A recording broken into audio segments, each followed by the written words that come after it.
आज का हमारा व्याख्यान है उदारवादी राष्ट्रीयता का मूल्यांकन। उदारवादी राष्ट्रीयता में क्या कमियां थी, उनकी क्या दुर्बलताएं थी।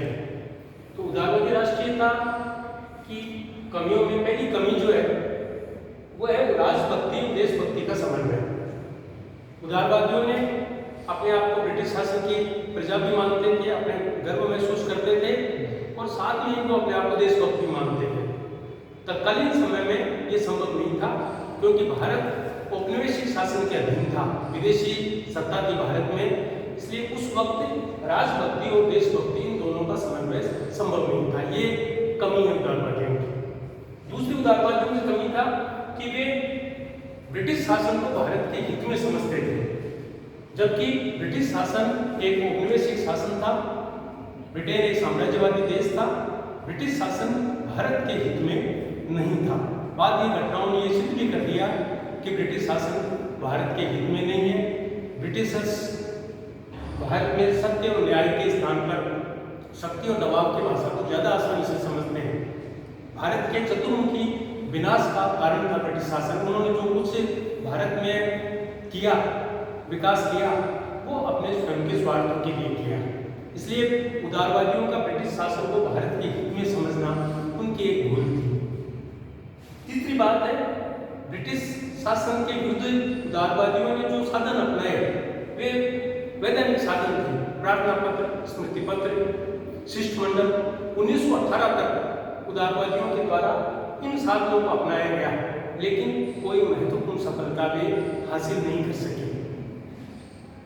उसके बाद देखते हैं कि उदारवादी जो नेता थे वो जननेता नहीं थे, वो उच्च वर्गों से संबंधित थे, इसलिए जनसाधारण से उनका कोई संपर्क नहीं था। और गुरमुख निहाल सिंह ने लिखा है इसके बारे में कि संभवतः गोखले को छोड़कर कोई भी उदारवादी नेता व्यक्तिगत बलिदान और कष्ट सहने को तैयार नहीं था।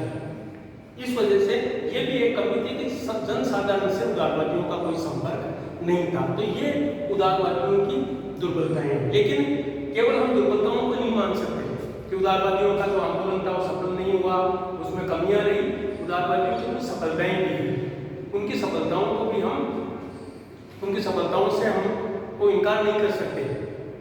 और उनकी तत्कालीन समय में उन्होंने जो नीति अपनाई थी वो दरअसल व्यवहारिक नीति थी, और उसको हम इन पॉइंट्स के हिसाब से समझ सकते हैं कि उनकी पहली सफलता थी कि उदारवादियों के द्वारा ब्रिटिश शासन के दोष स्पष्ट किए, और इन्हीं दोषों को बाद में उग्रवादियों ने अपनाया, और उग्रवादियों ने जो आंदोलन किया इन्हीं दोषों के संदर्भ में किया। जो दोष उदारवादियों ने बताए उन दोषों को दूर करवाने के लिए उग्रवादियों के द्वारा आंदोलन किया गया।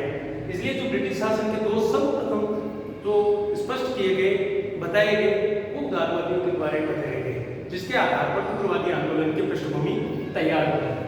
दूसरी, ये भारतीय राष्ट्रीयता के कारण थे।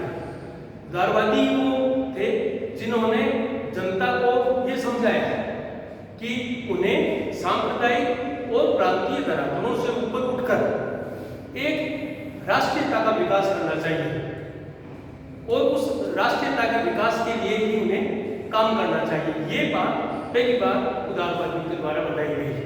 तीसरी बात जो उदारवादियों की सफलता है, भारतीयों को राजनीतिक शिक्षा। उदारवादियों के द्वारा भारतीयों को राजनीतिक शिक्षा दी गई, राष्ट्रीय कांग्रेस का निर्माण हुआ, और राष्ट्रीय कांग्रेस के द्वारा ही हमारे इस आंदोलन का नेतृत्व किया गया है, स्वाधीनता आंदोलन का। तो इसके जो प्रारंभ में उदारवादियों के हाथ में था इसका नेतृत्व, तो उदारवादियों ने प्रबल जनमत का निर्माण किया। उदारवादियों ने जनता को ये सिखाया कि व्यक्तिगत स्वतंत्रता, प्रतिनिधिक संस्थाएं, आर्थिक सामाजिक विकास, और इसके बाद में स्वशासन की मांग, ये उन्होंने धरातल दिया। और न केवल उन्होंने इस जनमत का निर्माण भारत में किया, उन्होंने ब्रिटेन में भी जाकर और भारतीयों के पक्ष में जनमत का निर्माण किया। भारत में और ब्रिटेन में दोनों स्थानों पर उदारवादियों के द्वारा प्रबल जनमत का निर्माण किया गया। उन्होंने भारतीयों को राजनीतिक शिक्षा दी।